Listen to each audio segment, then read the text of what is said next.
Salam sejahtera bagi kita semua. Perkenalkan, nama saya Luciana Susilawati. Saya mahasiswa Universitas Teknologi Nusantara Bogor. Selamat datang di Universitas Teknologi Nusantara, sebuah perguruan tinggi unggulan yang berfokus pada inovasi dan perkembangan teknologi modern. Berdiri sejak tanggal 21 September 2007, Kampus Universitas Teknologi Nusantara telah berpengalaman dalam menyediakan pendidikan tinggi yang berkualitas di Kota Bogor. Dengan lokasi yang strategis di Jalan Raya Pemda Pangkalan 2 nomor 66 Gedung Halang Kecamatan Bogor Utara, Kota Bogor, Jawa Barat, Kampus Universitas Teknologi Nusantara sangat mudah diakses. Dengan kurikulum yang dinamis serta suasana akademik yang kreatif, Universitas Teknologi Nusantara berkomitmen mencetak lulusan pendidikan akademik yang profesional dan menghasilkan produk penelitian yang inovatif untuk kesejahteraan masyarakat serta terselenggaranya pengabdian kepada masyarakat serta implementasi ilmu pengetahuan dan teknologi tepat guna untuk peningkatan kualitas sumber daya manusia yang kompeten dan profesional. Visi UTN adalah menjadi universitas dengan peringkat 100 perguruan tinggi swasta di Indonesia pada tahun 2030 dalam penyelenggaraan Tridharma perguruan tinggi dan berkontribusi pada daya saing bangsa yang dilandasi nilai-nilai Pancasila. Sebelum kita masuk pada video untuk kesalahan berbahasa Indonesia dalam spanduk, perkenalkan dulu, nama saya Luciana Susilawati dengan nomor induk mahasiswa 24201300021. Saya adalah mahasiswa Fakultas Ekonomi Sosial Program Studi Psikologi semester 2 di Universitas Teknologi Nusantara. Video ini saya buat untuk memenuhi tugas bahasa Indonesia mengenai kesalahan berbahasa Indonesia dalam spanduk yang ada di sekitar kita.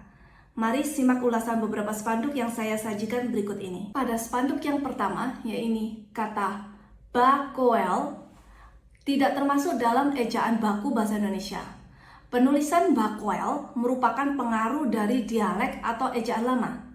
Kata yang benar adalah bakul, seperti yang tertera pada pembenaran yang di bawah, yaitu BAKUL, yang artinya sejenis keranjang anyaman bambu untuk membawa makanan. Pada spanduk yang kedua, hampir sama dengan spanduk yang pertama, yaitu dapoer. Tidak termasuk dalam ejaan baku bahasa Indonesia. Penulisan dapoer ini juga merupakan pengaruh dari dialek atau ejaan lama, dengan kata yang benar adalah DAPUR, yaitu dapur. Spanduk yang ketiga masih sama dengan spanduk yang pertama dan kedua. Penulisan toekang merupakan pengaruh dari dialek atau ejaan lama, dengan ejaan baku yang benar adalah tukang, TUKANG. Lalu untuk penulisan kata tidak baku kieta merupakan variasi dari kata kita, KITA, kita. Di spanduk yang keempat, yaitu yang kita temukan ialah kata fotokopi. Dalam ejaan baku Indonesia, penulisan yang benar adalah fotokopi, yaitu digabung seperti yang tertera pada pembenaran di bawah sebagai bentuk serapan dari kata fotokopi. Pada spanduk kelima, dalam bahasa Indonesia yang baku, kita lihat kata mie yang ditulis di spanduk, yaitu seharusnya ditulis sebagai mi, MI. Penyesuaian ini mengikuti kaidah ejaan yang disarankan oleh KBBI, sehingga kata tersebut menjadi serapan resmi yang sesuai dengan aturan penulisan bahasa Indonesia yang benar, yaitu mi, MI. Pada spanduk yang keenam, jelas tertera kata ijo tidak termasuk dalam ejaan baku bahasa Indonesia. Dalam penuturan sehari-hari di berbagai daerah Jawa, kata ijo umumnya digunakan untuk menyebut warna hijau. Jadi bentuk baku yang benar seharusnya adalah hijau. Pada spanduk yang ketujuh, kita melihat kata ngilangin. Kata ngilangin di sana merupakan bentuk informal atau bahasa sehari-hari yang sering dipakai dalam percakapan santai. Bentuk yang baku dalam bahasa Indonesia adalah menghilangkan. Istilah menghilangkan sesuai dengan kaidah morfologi bahasa Indonesia, yaitu dengan awalan me dan akhiran kan pada kata dasar hilang. Jadi kata yang baku yang benar adalah menghilangkan. Di spanduk yang ke-8 ini, kita melihat kata seger, merupakan bentuk tidak baku yang sering digunakan dalam bahasa lisan sehari-hari.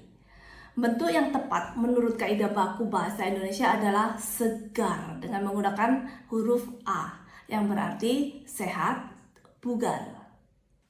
Lalu berikutnya ini yang paling banyak kita temui, yaitu kata jus, juice, yang berasal dari bahasa Inggris. Dalam bahasa Indonesia, kata tersebut diserap dan disesuaikan ejaannya menjadi jus, J-U-S. Bentuk jus tercatat dalam KBBI dan dianggap sebagai kata baku yang berarti minuman dari sari buah atau sayuran. Lalu pada kata berikutnya yaitu Surabaya merupakan bentuk penulisan dialek atau bahasa daerah untuk Surabaya. Dalam bahasa Indonesia baku, nama kota tersebut ditulis Surabaya dengan menggunakan huruf A. Jadi penulisan yang sesuai dengan kaidah baku adalah jus Surabaya. Dan yang terakhir, saya ambil dari pedagang kaki lima, yaitu penjual tahu crispy. Kata crispy berasal dari bahasa Inggris. Dalam bahasa Indonesia, penyerapan kata tersebut biasanya ditulis sebagai crispy. Jadi menggunakan KRISPI dan telah terdapat dalam KBBI. Memiliki arti yang sama dengan bahasa Inggrisnya yaitu renyah atau garing. Sebagai penutup, perlu kita sadari bahwa penggunaan bahasa dalam spanduk dapat bervariasi. Meski ejaan tidak baku dan mungkin dipandang kurang tepat, namun pesan yang disampaikan umumnya tetap dapat dimengerti oleh halayak. Pada akhirnya, pilihan tersebut bergantung pada konteks, tujuan, serta audiens yang dituju. Dengan demikian, keseimbangan antara ketepatan bahasa dan kemudahan pemahaman menjadi pertimbangan penting dalam penyusunan spanduk. Terima kasih atas waktu yang Anda luangkan untuk menyimak pemaparan tugas ini. Semoga informasi yang disampaikan bermanfaat dan dapat memperkaya pemahaman kita bersama. Terima kasih dan sampai jumpa.